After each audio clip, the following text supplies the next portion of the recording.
So as I'm sure everybody is aware by now, last week we had a federal panel of judges rule that Texas cannot use their new gerrymandered district map that was supposed to give them like 10 extra seats they were going to steal from the Democrats, because the court ruled, the appellate court, and upheld the lower court's ruling that, this is an illegal racial gerrymander based on the evidence that we see here.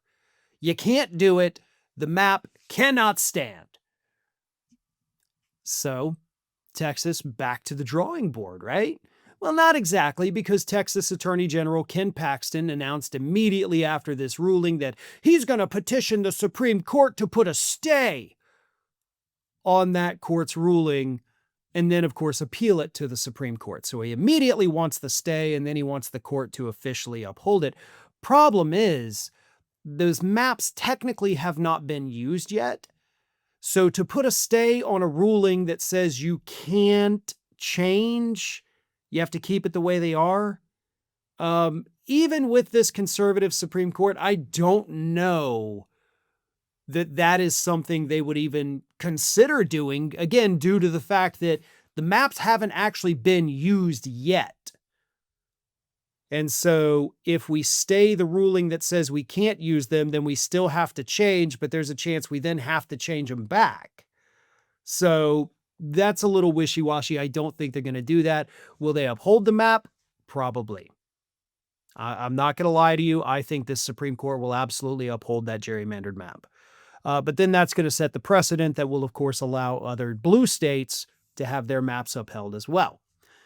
But assuming the Supreme Court does not say Texas can use the illegally racially gerrymandered maps, then Texas Republicans have a very real problem on their hands, because going back to the old maps means that Republicans may actually lose seats in next year's midterms. In fact, there are two specific districts. There is the 34th district and the 15th district in Texas that are no longer considered safe Republican strongholds. Over the years, they have been turning a little bit more purple-ish, not necessarily blue, but definitely not solid red. And based on polling data, based on voter sentiment, these districts could flip. So Republicans who thought for sure just a month ago we're going to pick up 10 seats, they're now crapping their pants collectively thinking, oh God, we're probably going to lose seats now. All of our evil plans undone, and now we're the ones suffering from it. Wow, that is a healthy dose of karma that I think a lot of us have been waiting for. But here's what everybody has to remember. The reason Texas went ahead and gerrymandered these maps was not just to steal districts from Democrats and make them Republicans. It's because over many, many years, certain areas of Texas have become more purple, leaning a little more blue than usual.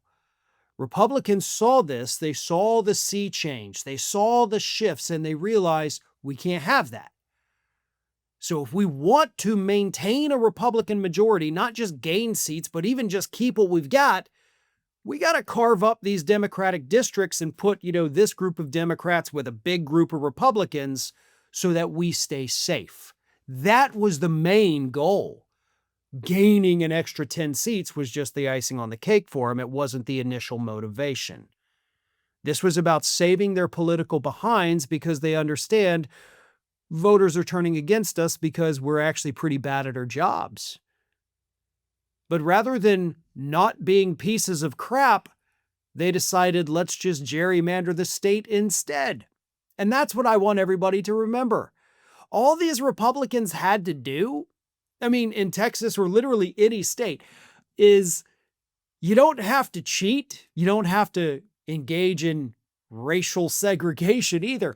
All you have to do to get the voters back on your side is not be a piece of crap. Republicans would rather break the law with illegal racial gerrymanders than not be pieces of crap.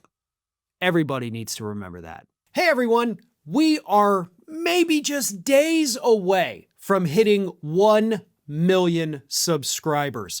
Fewer than 15,000 subscribers to go at this point, and we need your help. If you are not already subscribed to the channel, please do so, and tell your friends. If you have progressive-minded individuals in your life that are not subscribed to Fair and Balanced, please send them a link, send them a video, let them see what it's all about, and encourage them to subscribe. We are hoping to hit that 1 million mark before the end of this year, but I think we can do it even quicker than that. So again, if you're not already subscribed, please do so. And don't forget to share the channel with your friends. And as always, like and comment on the videos.